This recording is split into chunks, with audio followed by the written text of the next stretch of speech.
আমরা সবাই তো টিভি দেখি, আসলে টিভি কী দিয়ে তৈরি, টিভির মধ্যে কি থাকে, কাজটা কতখানি শক্ত, অনেকেরই কৌতূহল।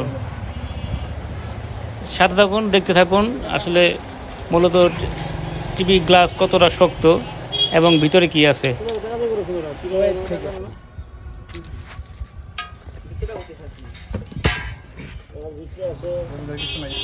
এটি ভাঙার সময় সতর্ক থাকবেন। এটির ভিতরে মূলত গ্যাসের মতো কি একটা পদার্থ থাকে, ব্রাস্ট হয় এবং কাজটি খুবই ধারালো এবং শক্ত।